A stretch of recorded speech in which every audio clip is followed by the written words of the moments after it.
is one of my personal favorite in the SNES library, and I was thinking, should I be able to talk about every single Mega Man game, every Capcom game, or just gaming in general? And my answer is, I want to talk about Capcom to be in my comfort zone, okay? And what way to start is Mega Man X. Let me take you back how I discovered Mega Man X for the first time. Two of my cousins stopped gaming ever since one of them interested in sports and the other one going to the service.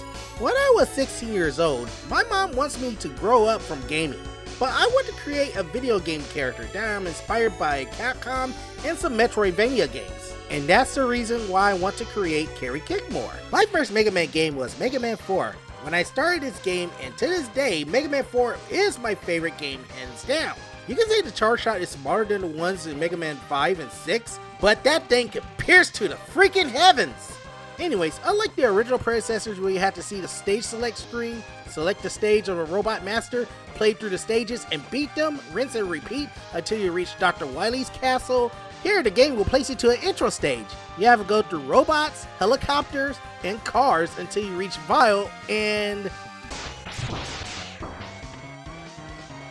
get wasted by him.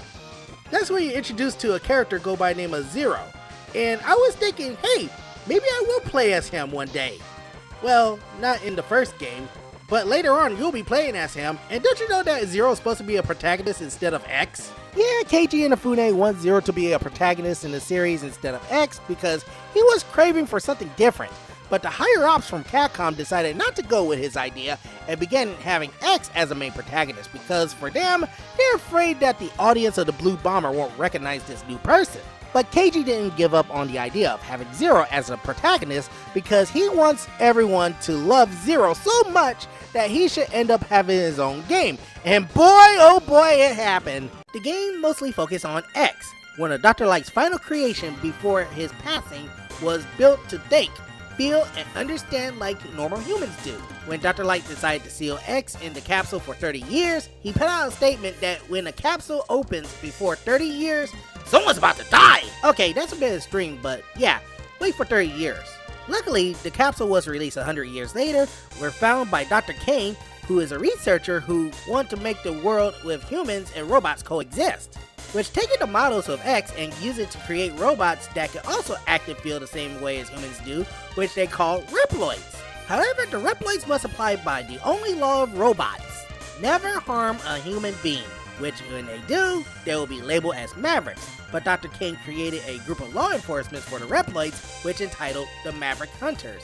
This is where X and Zero comes in as top Maverick Hunters in the series, as they put an end to Sigma and his twisted ambition of making a new age of Reploids. Yeah, in the original game, you have a mad scientist who wants to use the robots for power and world conquest, but here in the X series, you have an antagonist who sided for good, but later on became an evil terrorist. Now, since we got the gist of what Mega Man X was, let's talk about how it was groundbreaking during that time, and how this game became one of my favorites. Let's start with the music. The composer Setsuo Yamamoto, Makoto Tomozawa, Yuki Awai, Yuko Takahara, and Toshihiko Horiyama created one of my favorite soundtracks in video game sound department, providing music that is complete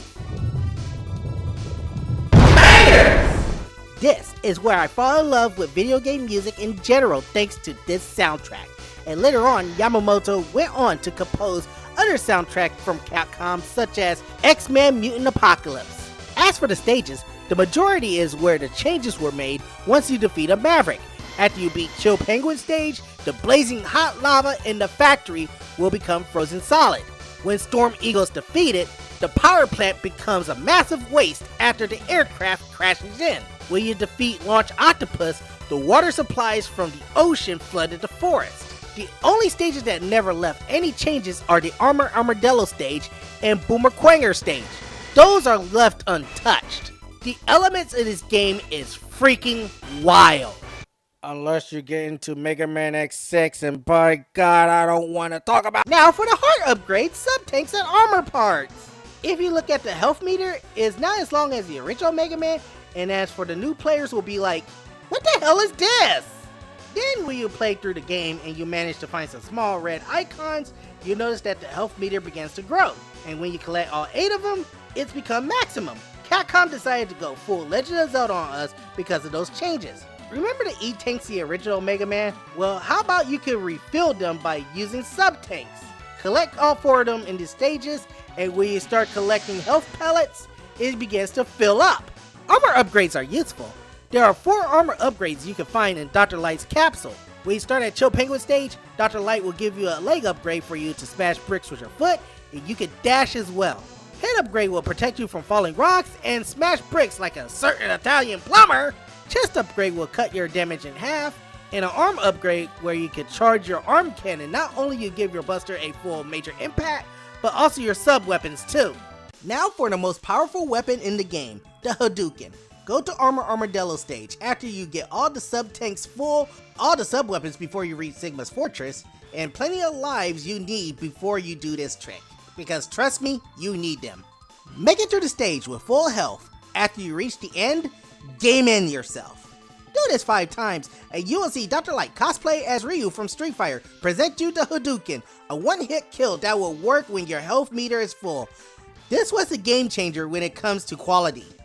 Mega Man X is a game that got me back into gaming, and without it, I wouldn't move on to other series such as the Metroid series, the Ys series, Papa Mel, and Shantae. I mean, The Legend of Zelda is one of the games that got me into gaming, but I will say Mega Man X got me out of retirement from gaming, and that's why Mega Man X is one of my top favorite games, not only on the SNES era, but one of my favorite games of all time. So, what do you guys think of Mega Man X? Is it worth playing? Also, tell me about what game that got you into gaming.